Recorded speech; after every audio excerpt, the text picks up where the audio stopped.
Niisiis, tervist teile, mõni võib-olla kuuleb seda ettekannet esimest korda, mõni teist, mõni isegi võib-olla rohkem. Kuid enne, kui ma läheksin teile ettekande juurde, räägiks ka veel kerget taustast, et olen ka ise vabatahtlik, ka inimesed, kes on seal ukse taga, nende klaasuste taga. Tiimis on enamasti vabatahtlikud, kes hoiavad siin mul aega, näitavad, palju on ka tihtipeale vabatahtlikud, et te teaksite, et kes need inimesed võivad olla ka meie seas. Kuid tahes-tahtmata, kui me vabatahtlikud oleme, on meil olemas teatud eesmärk midagi teha. Samuti oli ka minu lõputöö ja tolle teadustööga seonduvalt üks eesmärk.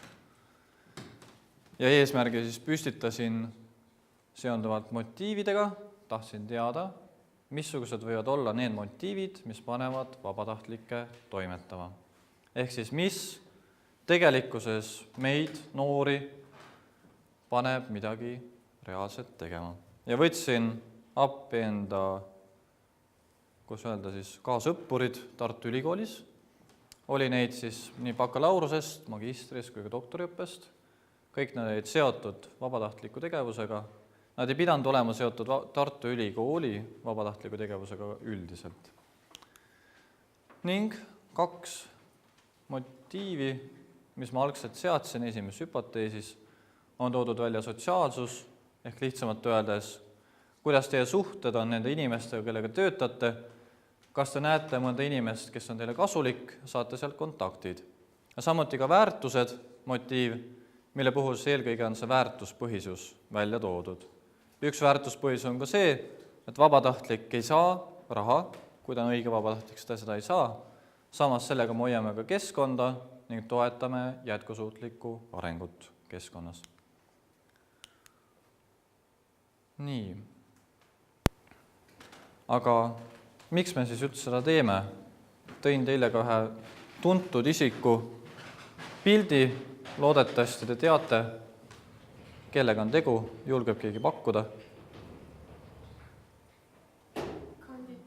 Jaa. Ja millega ta tuntuks võis saada?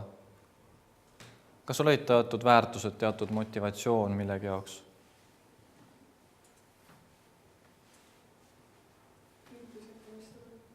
Just, ehk see vastupanu, dissidentlus oli ka. Ja tema eesmärk oli pigem see, et oleks rahu ja inimesed ei sõdiks omavahel. Neid oli ka muidugi teisi, kuid mina kui ajaloolane toon välja praegu antud hetkel teile selle. Ning siis kerge ülevaade ka teoreetisest taustast tolle teadustöö puhul. Algses siis, et mis üldse vabatahtlik tegevus on. Ta on ilma tasu tegemata midagi. Ehk te ei saa sellest raha, te teete midagi. Sageli on see pikaajaline ning organiseeritud kujul.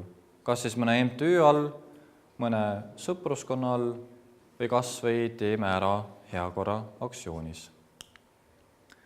Ja veel kord siis motivatsioonist. Teda on püütud panna nii üht kui teistpidi raamidesse, aga mina arvan, et üks väga lihtne selgitus on, et see on põhjus millegi tegemiseks. Kas te siis sööte, olete motiveeritud sööma, enne oli lõuna, kas te kuulate siin, olete motiveeritud, vaatasite, ettekanne on päris huvitava pealkirjaga või et imelik pealkiri, et tulen vaatan, kuulan, kas on üldse põnev, et teatud motivatsioonid ja motiivid teil selle jaoks on. Ning siis valimist ka, algselt oli inimesi lausa kokku 471, ehk need olid Tartu Ülikooli üliõpilased, ligi 500 tükki, kuid kahjuks ma ei saanud neist kõiki võtta, alles ei iga 3, ehk siis 157 uuritavat. Ja sellise kretinismi poole pealt, minu uurija kretinismi poole pealt tõin ka ikka välja, et alati ei ole need küsimustikud, mis te tagasi saate, korrektselt tehtud ning sellest tingituna võib mõni neist välja jääda. Minu puhul jäi 5 tükki neist välja, kuna inimesed olid jätnud märkimata enda üldise staaži seonduvalt vabatahtliku tegevusega mõnes organisatsioonis. Et olge ise ka kriitilised, kui te kuulate, kui te midagi teete, mõelge ikka kaasa. Ning, et me siis teaksime, millest on ka juttu, ehk see andmekogumisinstrument, lihtsamalt öeldes küsimustik. Te teete seda võib-olla kuskil internetis, mõni rahulolu uuring, mõni muu uuring, bussiuuring küsib teie käest, et kuidas teie bussiliiklust parandada, linn küsib teie käest, kuidas parandada. Kuid minul oli see 25 väiteline suur tabel, kus oli 25 väidet ja seal oli 5 erinevat vastuse varianti, 1, 2, 3, 4, 5, algas siis ei ole üldse nõus, pigem ei ole nõus, raske öelda, pigem olen nõus ja täiesti nõus. Ja see on algselt tõlgitud inglise keelest, taaskord kriitiliselt peale vaadatud, et mõned väited ei sobi ja need väited otsin ka mina endalt välja. Ja selle tulemusena, selekteerimise tulemusena jäi alles ikkagi 6 alaskaalat erinevate väidete arvuga. Mõned muidugi kattusid, aga tihtipeale on need erinevad. Ja seda oli ka näha töö tegemisel ja selle töö läbiviimisel, et teatud motiivid, millest ma hiljem ka räägin, on tähtsamad ja teised on vabatahtlike jaoks vähem tähtsamad. Nüüd siis aga metoodika.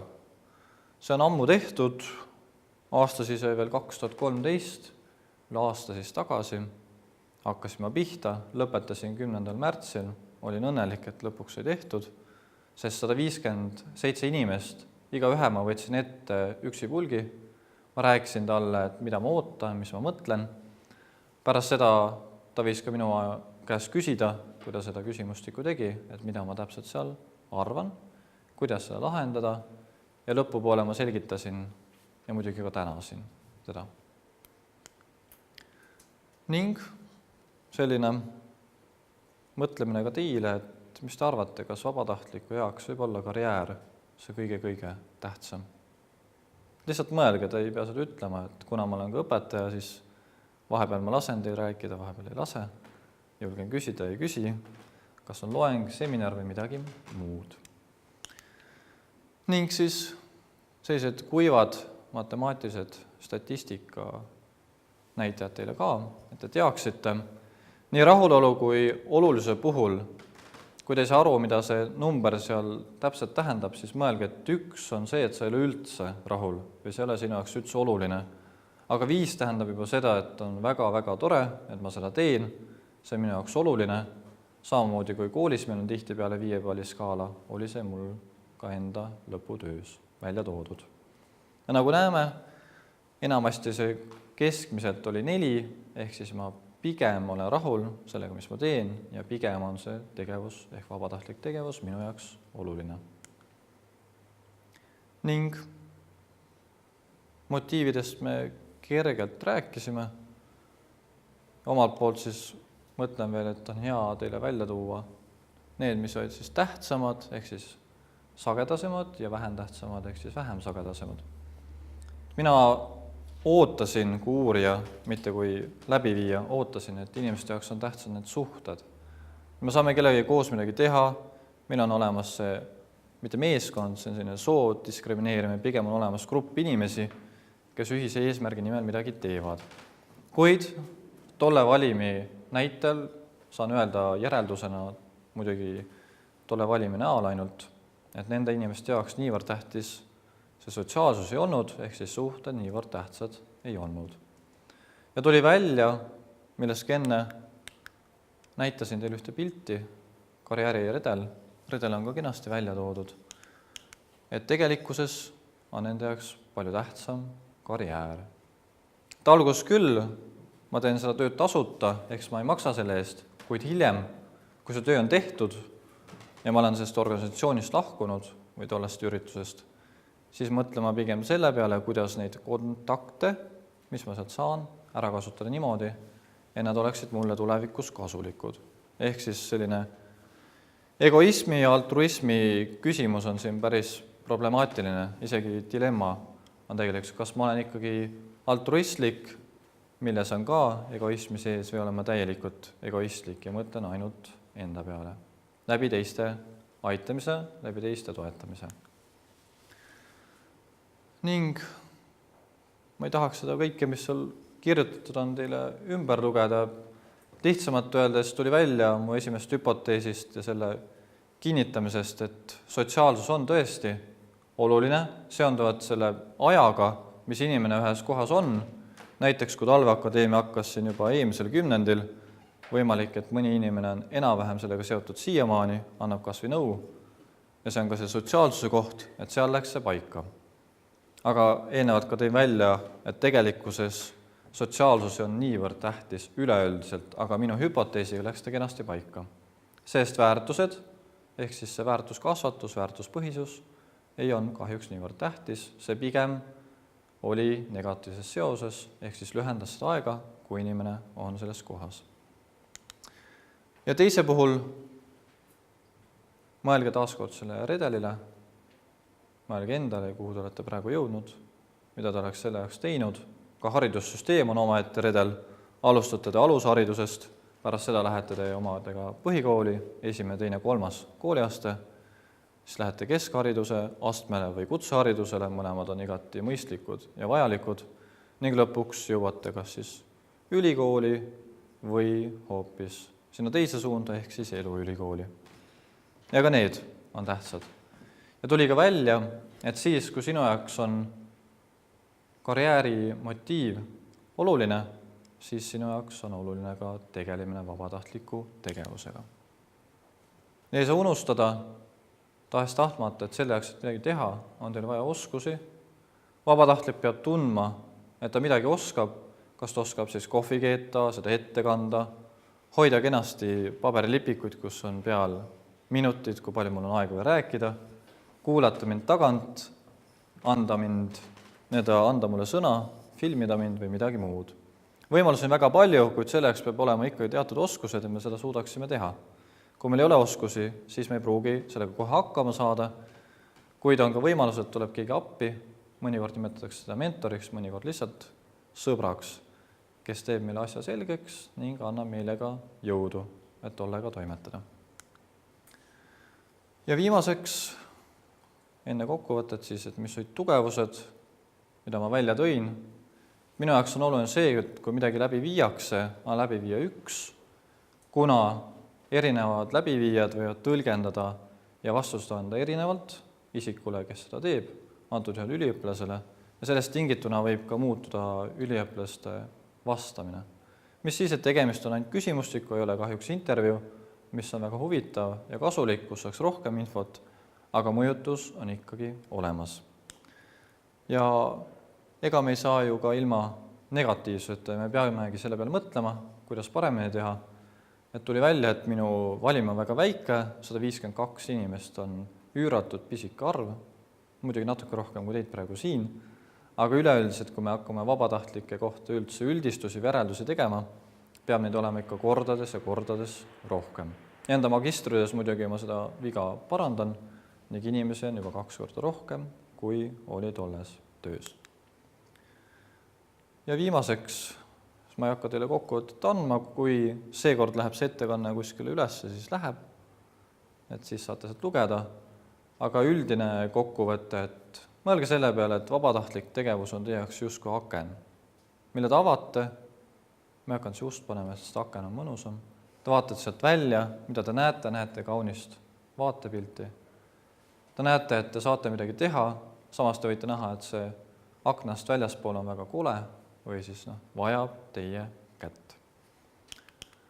Ning tänan siis teid kuulamast ja selline üleskutse, et hakkame kõik vabatahtlikeks.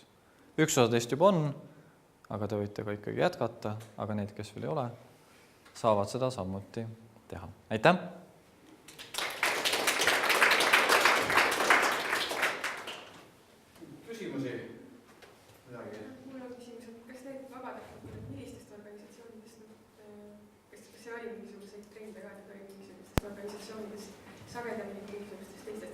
Ei olnud, et ma lähenesin, see on hea küsimus selles suhtes, ma lähenesin internetipõhiselt, ma otsisin inimeste andmed välja, need on, mis on avalikud, enamasti on see kas juhatus teatud organisatsioonidel, teistel on ka lihtsalt liikmed ja selle järgi siis võtsin niimoodi nad lõpuks välja, et ma sain teatud isikud.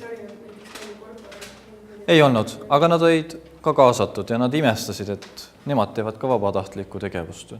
Aga tegelikult see ju nii on, et sa küll raha viid sinna sisse, mõnikord saad ka midagi vastu, aga see, kui sa mõnda külalisõhtut teed teiste jaoks, kas siis nais, mees või segakorporatsioonis või siis seltsis, see on täpselt samamoodi oluline.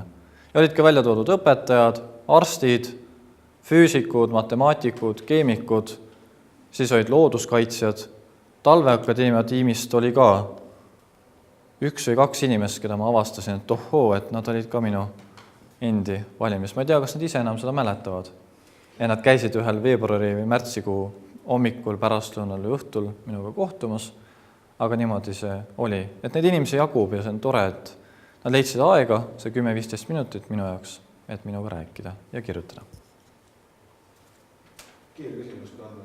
Mul on kiire küsimus, et kui sa plaanid magistris oma valimist laiendada, kas sa jääd ikkagi Tartu Ülikooli üliõpilaste juurde või kelle juurde see jääb? Jään ikka, teema mul ka muutub, et kavalus, ma ei tea, mida te õpite, kas te üldse õpite või töötate.